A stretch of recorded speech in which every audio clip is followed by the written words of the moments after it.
मनोज मिश्रा। इस समय हम बड़हलगंज के समीप ओझौली गांव में मैं उपस्थित हूं। ओझौली गांव का यह मंदिर है जो राम जानकी मार्ग रोड के बिल्कुल सटे है। मैं कहूँगा कैमरामैन से कृपया ऊपर दिखाया जाए इस गेट को। मैं अंदर चलूँगा, पूछूंगा, क्योंकि मेरे यह सुनने में आया था कि 1 महीना 11 दिन का यहाँ रामायण पाठ हो रहा है, जो कि यह श्रद्धापूर्वक हो रहा है। कौन करा रहा है मैं उससे पूछूंगा, क्योंकि यह चर्चा का एक विषय बना हुआ है कि 11 दिन 1 महीना 11 दिन यहाँ पे हो रहा है। तो मेरा यह डाबरा समाचार से यह मेरा दायित्व तो बना कि मैं पहुँचूँ वहाँ पे और दिखाऊँ समाज को कि यह कैसा पाठ हो रहा है, कौन करा रहा है। आइए हमारे साथ। मैं कहूँगा कैमरामैन से मेरे साथ चलते रहें और मंदिर के प्रांगण को दिखाते रहें कि यहाँ पर किस तरह का व्यवस्था है। जो 1 महीना 11 दिन का पाठ हो रहा है, कौन करा रहा है, मैं यहाँ पर पहुँच करके पूछूंगा। सर, यहाँ पे 1 महीना 11 दिन का पाठ है जो रामायण का हो रहा है, कौन करा रहा है? सर चंदन जी आप ही हैं जी। सर अपना नाम बताइएगा। चंदन नारायण त्रिपाठी, चंदन तिवारी हमारा पूरा नाम है। इसी ओझौली ग्राम गांव में ही हमारा घर है जी। सर मेरे सुनने में आया था कि आप जो है 1 महीना 11 दिन का यह रामायण पाठ करा रहे हैं। क्या आप ही करा रहे हैं ये? जी, हम ही करा रहे हैं जी। इसका माध्यम बताएंगे सर, आपने क्या सोचते हुए यह निर्णय लिया था? इसका कोई माध्यम नहीं था, बस हनुमान जी से प्रेरित होकर भगवान की इच्छा थी, बस हम एक माध्यम बने करवाने का और शुरू हो गया।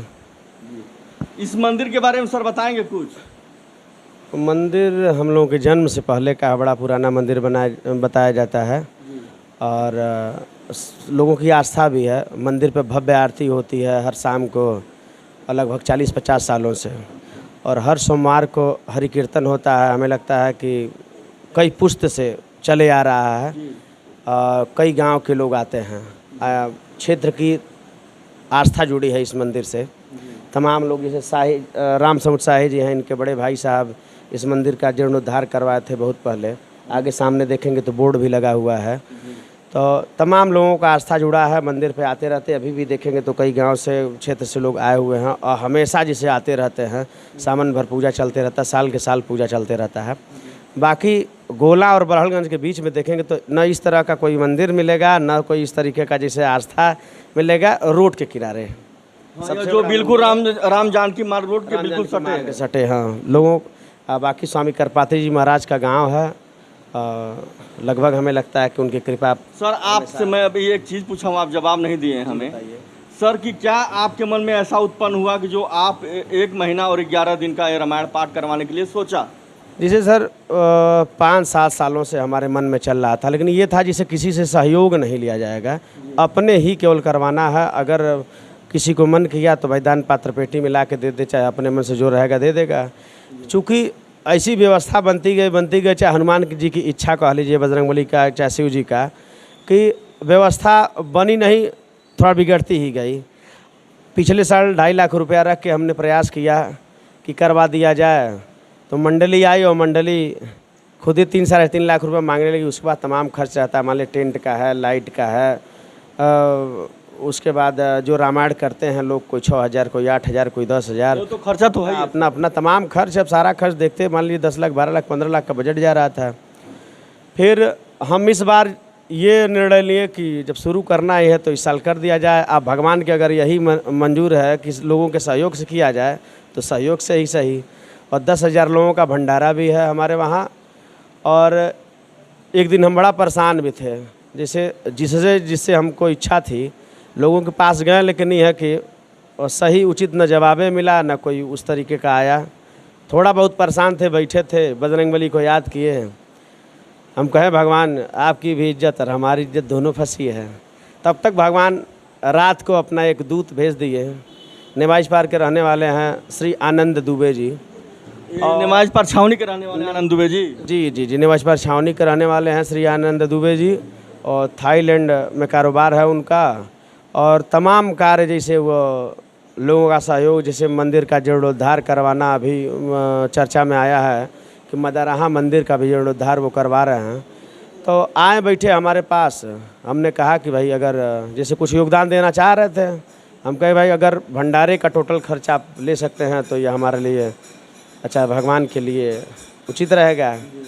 क्षमता भी भगवान दिए हैं आपको, तो कहें बिल्कुल तिवारी जी हो सकता है, आप बजरंगबली की बात से कोई बात नहीं।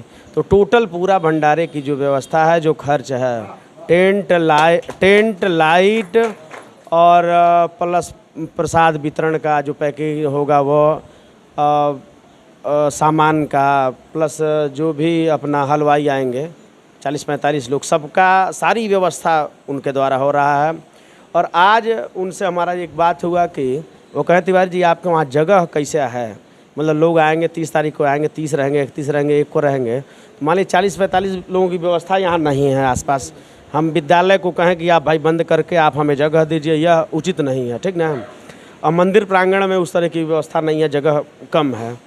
तो उन्होंने कहा कि हम अपने घर करवा देते हैं, हम कहा आप अपने घर व्यवस्था करवा दीजिए। तो प्रसाद का सारा सामान जो है बन के वहाँ से और मैजिक द्वारा यहाँ आता रहेगा, बाकी टेंट यहाँ लगा रहेगा और यहाँ जैसे चलता रहेगा प्रसाद वितरण। तो यही सब बात है। अब बजरंगबली की कृपा जो है और शंकर जी की, स्वामी करपात्री जी महाराज की बरसती रहे श्री आनंद दुबे जी के ऊपर, और क्षेत्र के जितने मंदिर है सबका जीर्णोद्धार करते रहें, लोगों का मदद करते रहें। जिसे मानव जीवन अगर मिला है तो कुछ धर्म के लिए, कुछ संस्कृति के लिए, कुछ भगवान के लिए, कुछ अगर अपने माता पिता के लिए कर सकते हैं, जितना कर सकते हैं वो उद्देश्य कम ही है। वो उद्देश्य देखे जाएं, वो उद्देश्य देखे जाएं जी। अभी यह चंदन तिवारी जी के द्वारा यह कहा गया है कि जो आनंद दुबे जी हैं निवास पर छावनी के, जो भंडारे का पूरा खर्च उन्होंने अकेले लिया है। और इनसे पूछा भी है कि अगर कोई हमारे लायक अगर कोई काम बचता है तो भी मैं करने के लिए तैयार हूँ। ज़्यादा कुछ ना कहते हुए मैं आगे भी पहुँचूँगा। जो हमारे बीच में बुजुर्ग उपस्थित हैं ये भी कुछ कहना चाहते हैं। मैं डाबरा समाचार के माध्यम से सबकी बातें रखना चाहता हूँ। सर अपना नाम बताइए। राम समुसाई। कुछ मंदिर के बारे में बताना चाहेंगे आप? ये मंदिर तो यहाँ के लोगों के सहयोग से बहुत था, लेकिन आज बनकर बहुत तैयार है। सब लोगों के सहयोग से, नहीं कुछ था नहीं, गिर गया था, लेकिन अब धीरे धीरे इसका बहुत रूप धर लिया। सर अपना नाम बताइएगा। अनुपम नारायण त्रिपाठी। हम जो उद्देश्य देना चाहते हैं, जो हमारे डाबरा समाचार के माध्यम से दर्शक देखेंगे उनको कुछ बताएंगे, अपने जो सल्तनत को भूलते जा रहे हैं। नहीं, हम अपने सभी दर्शकों से निवेदन करना चाहेंगे कि वो लोग ऐसे ही कार्यक्रमों में कम से कम आकर अपनी उपस्थिति दें। हमारे एक महात्मा जी हैं, पता नहीं क्या नाम है महाराज जी, काशी नरेशाचार्य जी, वो कहते हैं सामान देने से ज़्यादा उपस्थिति देना जरूरी है। आजकल लोग सब कुछ दे सकते हैं लेकिन समय नहीं दे सकते हैं। अब देखेंगे घर परिवार में भी बैठे हैं लेकिन कहीं चैट पे बिजी हैं, कहीं कुछ बिजी हैं। जहाँ भी सत्संग होता हो, कहीं कीर्तन होता हो, आरती होती हो, भंडारा होता हो, आप जाइए वहाँ, कुछ समय दीजिए, घंटे 2 घंटे दीजिए, लेकिन दीजिए, तभी उसका लाभ आपको माने चाहते हुए भी और ना चाहते हुए मिलेगा। कहते हैं क्लास ज्वाइन करने से कुछ न कुछ तो आता ही है। इसलिए हम सबसे निवेदन करेंगे आप लोग आइए, मंदिर का दर्शन करिए, भंडारे में चाहे कीर्तन में सहयोग करिए, यह सबसे अपेक्षा है। धन्यवाद। बाबा जी आप कुछ कहना चाहते हैं? अब यह जो कार्यक्रम हो रहा है इसके बारे में दो पहले शब्द। अपना नाम बता दीजिए, क्योंकि हमारे दर्शक देखें तो आपका नाम कम से कम पता चले। डॉक्टर ओम प्रकाश नारायण शुक्ल, मेरा घर है ककरही जी। मैं शिक्षा विभाग में रह करके शिक्षा विभाग में भी आप रहते हैं? थे सेवानिवृत्त हो गए हैं जी। प्रधानाचार्य पद से। कहना क्या है, मुझको एक ही बात कहना है कि जो हम बराबर हम लोग सुनते हैं कि कलि के प्रभाव से, कलयुग के, जी। यह सारी भारतीय संस्कृतियाँ लुप्त हो रही हैं। जी।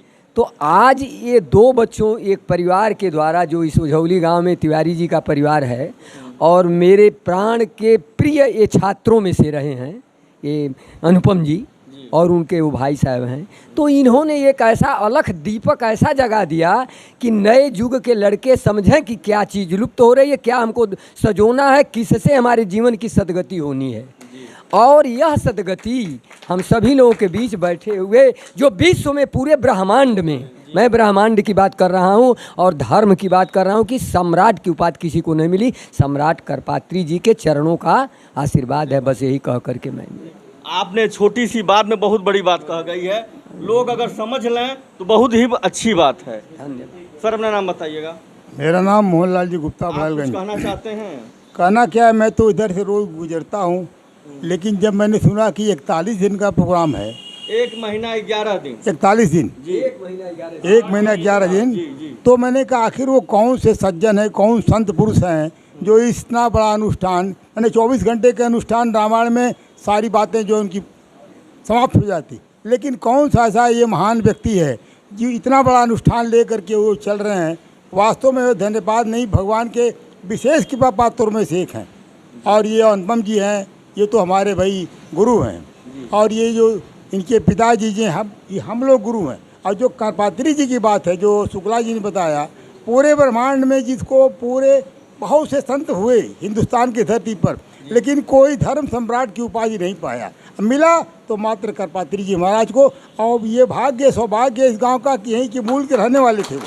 बस इन्हीं शब्दों के साथ धन्यवाद। मैं बताना चाहूँगा, उस चंदन तिवारी को कार्य तो सब लोग कराते हैं, लेकिन आगे बढ़ करके कदम से कदम मिला करके चलने के लिए आगे बढ़ना बहुत ही महत्वपूर्ण होता है, क्योंकि इस तरह का कदम सब कोई नहीं उठा पाता है। मैं पहुंचूंगा चंदन तिवारी जी के पास, अभी वो कुछ कहना चाहते हैं अपने वाणियों से, अब देखें वो क्या कहेंगे। सर बताएं। आप सभी जिसे समस्त गांव की जनता, क्षेत्र की जनता, जितने श्रोता जिन तक यह संदेश पहुंच सके, आप सभी लोग भंडारे में उपस्थित हो और ज़रूर महाप्रसाद ग्रहण करें। अगर समय मिलता है तो 31 तारीख को ही 2 बजे से 5 बजे के बीच में आके हवन कुंड में 2 ही आहुति, 5 आहुति, 11 आहुति, जो भी आपके पास समय रहता है ज़रूर दें। आप सभी से यही निवेदन है। आज जरूर। भंडारा आपका कब लगने वाला है? भंडारा हमारा 1 तारीख को भंडारा लगेगा। पहली तारीख को और झांकी भी निकलेगी और भजन भी चलता रहेगा। झांकी कब निकलेगी? झांकी 11 बजे से शुरू होगी और शाम 8 बजे तक झांकी चलती रहेगी। पहली तारीख को कि 31 तारीख? पहली तारीख को ही। पहली तारीख को ही। यानी जो आपके द्वारा जो कार्य कराया जाएगा, काफ़ी कार्यक्रम जो है पहली तारीख को ही चालू होना। हाँ, पहली तारीख को ही प्रसाद वितरण होगा, झांकी होगा, भजन चलता रहेगा। आप सभी उपस्थित हो, भजन सुने, प्रसाद ग्रहण करें, उचित समय दें, अधिक से अधिक समय दें। अभी चंदन तिवारी के द्वारा यह कहा गया है कि पहली तारीख को यहाँ पर प्रसाद वितरण होगा। आप लोग ज़्यादा से ज़्यादा जनता से अनुरोध है कि यहाँ उपस्थित होकर के ओझौली, जिसे कहा जाएगा मंदिर है बहुत बड़ा, उसके बगल में राम जानकी मार्ग रोड है, यहाँ पर आप लोग आइए और प्रसाद ग्रहण कीजिए, जिससे इनका मान और सम्मान बढ़ेगा। तभी यह आगे बढ़ करके और भी ज़्यादा कार्यक्रम कराने का यह कष्ट करेंगे। बने रहिए आप लोग डाबरा समाचार से मनोज मिश्रा के साथ।